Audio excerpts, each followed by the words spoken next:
Hey guys, Drifter here. Today I've got some early Call of Duty World War II gameplay for you, showing off the new war mode, playing both attack and defend, and as you probably already saw from the title and the thumbnail, Call of Duty World War II is actually good. Today's video is almost pure opinion, a little bit less fact, a little bit less breakdown.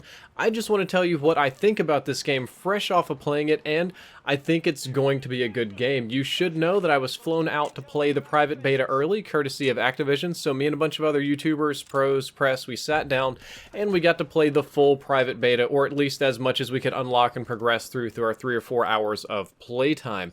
Also about the 8-minute and 30-second mark, you were going to get to see me go off and absolutely murder people on defense and war mode, clutch overtime too.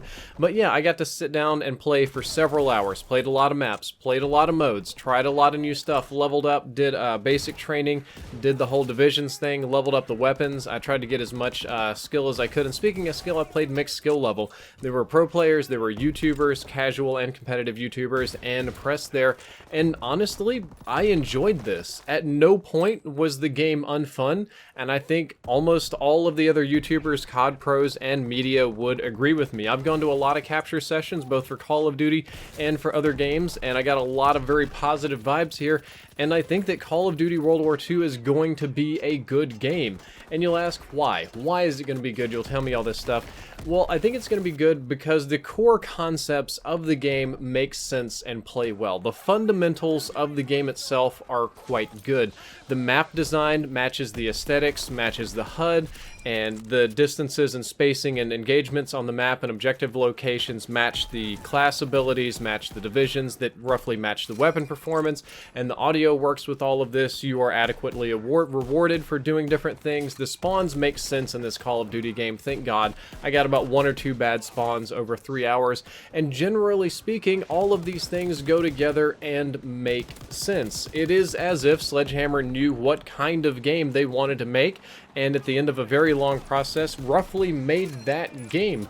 It's primarily a game of fighting over objectives and relatively quick gunfights. It plays a lot like a competitive Call of Duty game, or like a slightly faster Black Ops 2 that's focused somewhat more around picks, though some of that is going to be influenced by the very, very sweaty crowd that I play with. That's a very different crowd at events than at home capturing, which we'll talk about in a minute. But at no point did I feel like I was getting cheated. I didn't feel like I was getting blown up by random crap in the game. Most of the deaths were from bad engagements, from pushing, from situational awareness, from getting outgunned. That's not to say there aren't insta-kill weapons. There are some bazookas in the game, though I know YouTubers don't use them. The LMGs are strong. There's flamethrowers that can burn you. There's kill streaks that blow you up pretty quickly, though you do get a fair warning about it.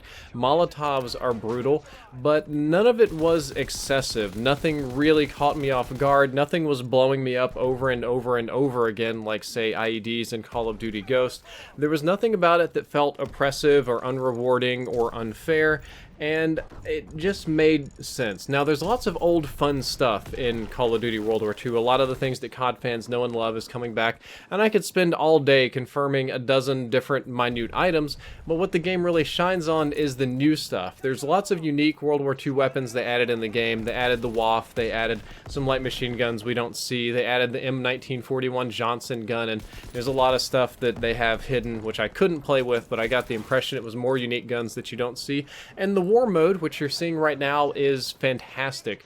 War is a massive improvement to Call of Duty objective modes. I don't play a lot of Team Deathmatch in Call of Duty games. I do it a little bit on MWR because I think that's probably the best mode for that game, but I like objective modes. I like it a little bit sweatier, a little bit more competitive, something worth fighting over, and war mode is that and then some. War mode is like a multi-objective thing. It's got little elements of Overwatch in there with attack, defend, and escort the tank payload, and it plays incredibly well and feels new and good in Call of Duty. But all of that is not to say that Call of Duty World War II is without flaws. It has quite a many flaws. I can list them briefly. I don't like the motion blur in the game. I think the incendiary shells on the shotgun might be abused. Going to be doing a whole video about that. I think some basic training abilities are more powerful than others. The progression is quite slow, though some people like the slow progression so you can grind more. I think the weapon attachments, while fun, really push the limits of what I would call World War II authentic. pedantic. I really dislike kill streaks that you can save after partially using, like you can save your flamethrower a little bit if you die in the Molotovs and stuff. I think the HUD colors need a little bit of work because I'm colorblind and they're kind of close together and a little bit frustrating for me. There were some weapons that were stronger than others, at least in our relatively limited playtest, but none of these were super, like, hard, bad things. These weren't like the game philosophy itself wasn't bad, the spawns weren't wrecked, the engine wasn't a mess, it wasn't full of like insta-gib goofy things. None of the things about the game that I didn't like were big issues. Most of them were quite minor in my opinion. Nothing that couldn't be buffed out after the beta, after 1 or 2 patches, after the community gets their hands on it. And when we took the time to talk to the Sledgehammer devs about this stuff, they were really straightforward with the YouTubers and pro players and press and everybody. They didn't like get offended when we didn't like stuff. They didn't get butthurt. They didn't ignore us or the community feedback. They seemed just generally interested and not really that opposed to changing stuff that wasn't very good. And I would expect that after they get the bulk feedback from the beta, whatever nonsense is found in the beta, and there inevitably will be some, that's the point of the beta, is gonna get fixed before launch. So my general philosophy is, if the core game is good, if the fundamentals of the gameplay, if the base balance, if the base idea, if it all goes together and fits together in a nice little mesh, then the game itself will be good, and I'm not particularly sweating the small stuff. I'm not worried about the nitpicking items, because the core of the game is quite fun. And I'm betting on Call of Duty World War II being a good Call of Duty game. I could be totally wrong. That's happened before. Primarily that wrongness comes from when I play with a bunch of pro players and YouTubers. It's a very different experience than getting online and playing with randies in just lobbies that are unpredictable and do all sorts of strange things. I'm hoping that the ranked mode is going to be very important. It seems to be, at least from the Condry tweets of what I've got no info about it at all. And if it is, that'll definitely change the behavior of players to being slightly more predictable and more fun. And I just think that it's going to be good. I could be totally wrong. You can make up your own opinion. You can watch this gameplay, other people's gameplay and opinions. But I think that at the end of the day, after the betas and the nonsense, after, I'm sure there's going to be like a day 1 or week 1 patch of something or another, I think the game's going to be quite good. And I hope to see you there. I hope you see you play it. Hope to see you playing it. Hope you see me playing it. I'm going to be enjoying it.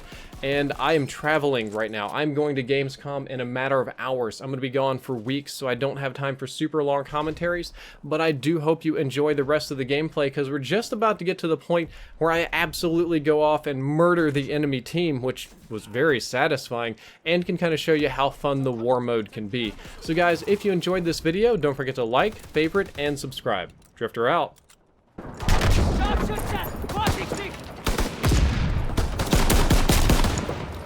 Quickly, disarm the bomb.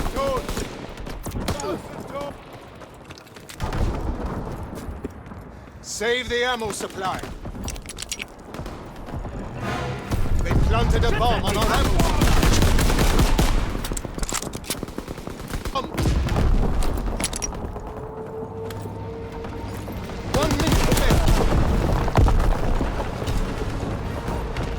Disarm the bomb!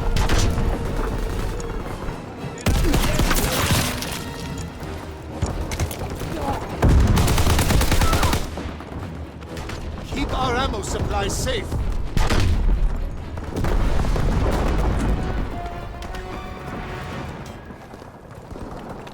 The enemies have destroyed our ammo supply, but the battle is far from over. Keep the enemy from escorting their tank within range of our flak guns. The enemy tank is advancing!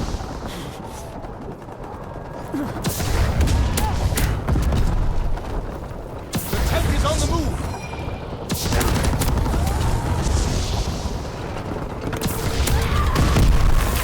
The tank is retreating!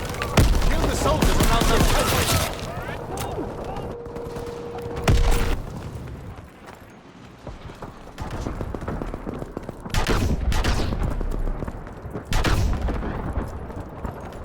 The enemy tank is advancing!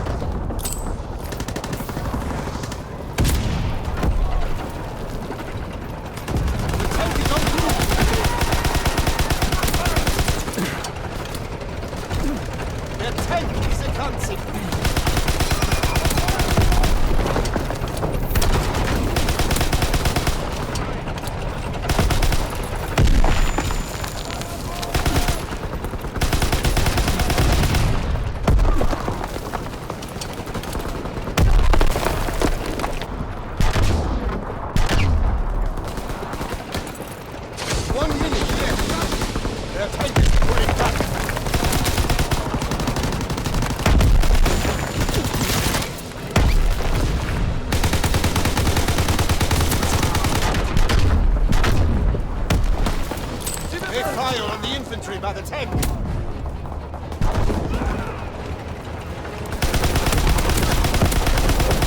The tank is backing up. 30 seconds left. The tank is retreating.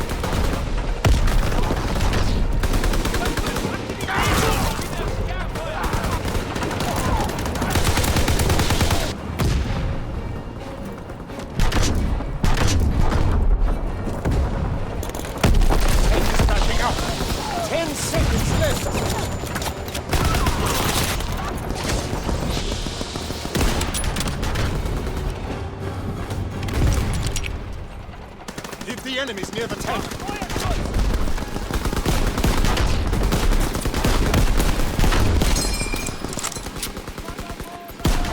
Clear all enemies from the tank.